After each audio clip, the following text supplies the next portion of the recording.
History facts کے موضوع دوستو السلام علیکم ناظرین گرامی، حضور اکرم صلی اللہ علیہ وسلم اور صحابہ کرام رضی اللہ تعالیٰ عنہم نے دین کے پھیلانے میں جس قدر تکلیفیں اور مشقتیں برداشت کی ہیں، ان تکالیف اور مشقتوں کا برداشت کرنا تو ایک طرف، ہمارے جیسے لوگوں کا ان کا ارادہ کرنا بھی بہت مشکل ہے۔ جہاں ایک طرف تاریخ کی کتابیں ان واقعات سے بھری پڑی ہیں، وہیں دوسری طرف ہمارے مطالعے کا ذوق بھی ختم ہوتا جا رہا ہے۔ ناظرین گرامی، اس ویڈیو میں ہم بات کریں گے حضور اکرم صلی اللہ علیہ وسلم کے طائف کے دردناک سفر کے بارے میں، اور آپ کو بتائیں گے کہ کفار نے حضور پاک صلی اللہ علیہ وسلم اور صحابہ کو کس قدر تکالیف دی۔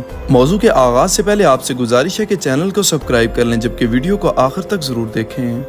ناظرین گرامی، حضور پاک صلی اللہ علیہ وسلم کی زندگی کا ایک ایک عمل ہمارے لیے راہ نجات ہے، کیونکہ صحابہ کرام نے حضور پاک صلی اللہ علیہ وسلم کو کسی موقع پر بھی اکیلا نہیں چھوڑا۔ ایسا ہی ایک دردناک واقعہ ہے طائف کا۔ نبوت مل جانے کے 9 برس تک نبی اکرم صلی اللہ علیہ وسلم مکہ مکرمہ میں تبلیغ فرماتے رہے اور قوم کی ہدایت اور اصلاح کی کوشش فرماتے رہے، لیکن تھوڑی سی جماعت کے سوا جو مسلمان ہو گئی تھی، اور چند ایسے لوگوں کے علاوہ جو باوجود مسلمان نہ ہونے کے آپ علیہ السلام کی مدد کرتے تھے۔ اکثر کفار مکہ آپ اور آپ کے صحابہ کو ہر طرح کی تکلیفیں پہنچاتے تھے، مذاق اڑاتے تھے اور جو ہو سکتا تھا اس سے درگزر نہ کرتے تھے۔ حضور صلی اللہ علیہ وسلم کے چچا ابو طالب بھی ان نیک دل لوگوں میں سے تھے جو باوجود مسلمان نہ ہونے کے حضور پاک صلی اللہ علیہ وسلم کی ہر قسم کی مدد فرماتے تھے۔ 10ویں سال جب ابو طالب کا انتقال ہو گیا تو کافروں کو اور بھی کھلے مہار اسلام سے روکنے اور مسلمانوں کو تکلیف میں پہنچانے کا کھلا موقع ملا۔ نبی پاک صلی اللہ علیہ وسلم اس خیال سے طائف تشریف لے گئے کہ وہاں قبیلے ثقیف کی بڑی جماعت ہے، اگر وہ قبیلہ مسلمان ہو جائے تو مسلمانوں کو ان تکلیفوں سے نجات ملے گی اور دین کے پھیلانے کی بنیاد پڑ جائے گی۔ لیکن وہاں پہنچنے پر یہ معلوم ہوا کہ یہ سفر بھی آزمائش ہے۔ طائف پہنچے قبیلہ کے 3 سرداروں سے جو بڑے درجے کے سمجھے جاتے تھے، آپ علیہ السلام نے گفتگو فرمائی اور اللہ کے دین کی طرف بلایا اور اللہ اور اس کے رسول یعنی اپنی مدد کی طرف متوجہ کیا، مگر ان لوگوں نے بجائے اس کے کہ دین کی بات قبول کرتے یا کم از کم عرب کی مشہور مہمان نوازی کے لحاظ سے ایک مہمان کی خاطر مدارت کرتے، صاف جواب دے دیا اور نہایت بے رحمی اور بد اخلاقی سے پیش آئے۔ ان بے رحم لوگوں نے یہ بھی گوارا نہ کیا کہ آپ علیہ السلام جو 2 جہانوں کے لیے رحمت للعالمین بن کر آئے ہیں، ان کو اپنے پاس ایک مہمان کی حیثیت سے رکنے کی اجازت دے دیں۔ آپ علیہ السلام نے جن لوگوں کو سردار سمجھ کر بات کی تھی کہ وہ شریف ہوں گے اور مہذب گفتگو کریں گے، ان میں سے ایک شخص بولا، اوہو، آپ ہی کو اللہ نے نبی بنا کر بھیجا ہے۔ دوسرا بولا، اللہ کو تمہارے سوا کوئی اور ملتا ہی نہیں تھا جس کو رسول بنا کر بھیجتے۔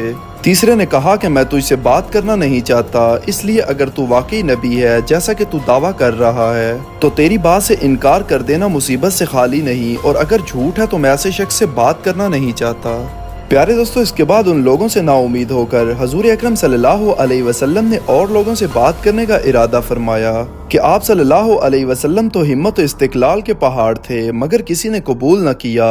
نہ صرف قبول نہیں کیا بلکہ بجائے قبول کرنے کے حضور پاک صلی اللہ علیہ وسلم سے کہا کہ ہمارے شہر سے فوراً نکل جاؤ اور جہاں تمہاری چاہت کی جگہ ہو وہاں چلے جاؤ۔ ہمارے پیارے نبی جب ان سے بالکل مایوس ہو کر واپس ہونے لگے تو ان لوگوں نے شہر کے لڑکوں اور گنڈوں کو آپ کے پیچھے لگا دیا جو آپ علیہ السلام کا مذاق اڑائیں، تالیاں پیٹیں، پتھر ماریں۔ گویا انہوں نے ایسے ہی کیا، آپ علیہ السلام کا مذاق اڑائے اور پتھر مارے اور 2 جہانوں کے سردار کو خوب تکلیفیں دی۔ آپ علیہ السلام اس دوران خون سے لہو لہان ہو گئے تھے۔ اسلامی کتابیں بتاتی ہیں کہ آپ علیہ السلام کو اس قدر تکلیف دی گئی کہ آپ کا اتنا خون بہا کہ آپ کے دونوں جوتے خون سے رنگین ہو گئے۔ طائف کی گلیوں میں طائف کے شریر لوگوں نے آپ علیہ السلام کا خوب مذاق اڑایا۔ حضور پاک صلی اللہ علیہ وسلم جب رستے میں ایک جگہ ان شریروں سے اطمینان ہوا تو وہاں رکے اور دعا مانگی، جس میں باری تعالیٰ سے آپ علیہ السلام نے عرض کیا، اے اللہ، تجھی سے شکایت کرتا ہوں میں اپنی کمزوری اور بے کسی کی اور لوگوں میں ذلت اور رسوائی کی۔ اے ارحم الراحمین، تو ہی ضعفاء کا رب ہے اور تو ہی میرا پروردگار ہے۔ تو مجھے کس کے حوالے کرتا ہے؟ کس اجنبی کے جو مجھے دیکھ کر ترش روح ہوتا ہے اور منہ چڑھاتا ہے، یا کسی دشمن کے جس کو تو نے مجھ پر قابو دے دیا؟ اے اللہ، اگر تو مجھ سے ناراض نہیں ہے تو مجھے کسی کی بھی پرواہ نہیں ہے، تیری حفاظت مجھے کافی ہے۔ میں تیرے چہرے کے اس نور کے طفیل جس سے تمام اندھیریاں روشن ہو گئیں اور جس سے دنیا اور آخرت کے سارے کام درست ہو جاتے ہیں، اس بات سے پناہ مانگتا ہوں کہ مجھ پر تیرا غصہ ہو یا تو مجھ سے ناراض ہو۔ تیری ناراضگی کا اس وقت تک دور کرنا ضروری ہے جب تک تو راضی نہ ہو۔ نہ تیرے سوا کوئی طاقت ہے نہ قوت۔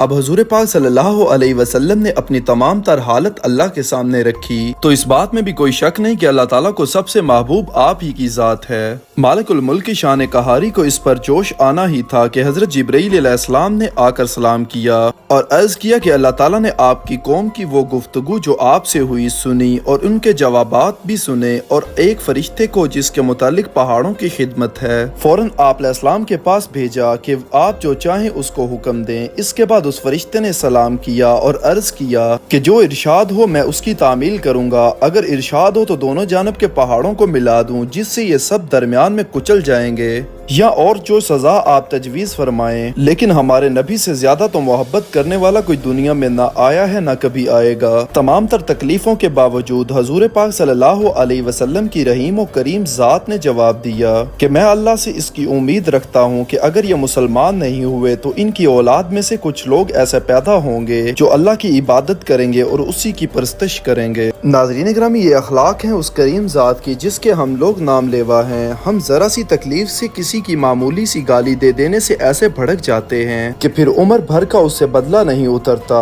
ظلم پر ظلم اس پر کرتے رہتے ہیں اور دعویٰ کرتے ہیں کہ اپنے محمدی ہونے کا، نبی کے پیرو بننے کا۔ اور آج کل تو بات اس حد تک پہنچ چکی ہے کہ ذرا سی بات پر ہم اپنے ہی بھائی مسلمانوں کا قتل کر دیتے ہیں، اور بات یہاں تک نہیں ختم ہوتی بلکہ یہ نسلوں تک کاروائی چلتی ہے۔ حالانکہ نبی کریم صلی اللہ علیہ وسلم نے اتنی سخت تکالیف اور مشقت اٹھانے کے باوجود نہ بد دعا فرماتے اور نہ ہی کسی سے بدلہ لیا۔ ناظرین گرامی، یوں تو یہ واقعہ بہت لمبا ہے لیکن اس کا اخذ اور اس کے حاصل آپ کو ہم نے بتانے کی کوشش کی ہے۔ اللہ تعالیٰ سے دعا ہے کہ اللہ تعالیٰ ہمیں اپنے نبی کریم صلی اللہ علیہ وسلم اور ان کے صحابہ کے طریقوں پر چلنے کی توفیق عطا فرمائے۔ ایسی دینی اور تاریخی واقعات سننے اور جاننے کے لیے آپ سے گزارش ہے کہ ہمارا چینل سبسکرائب کر دیجیے گا۔ آپ سے جلد ملاقات ہوگی کسی نئی معلوماتی اور تاریخی ویڈیو کے ساتھ۔ اللہ حافظ۔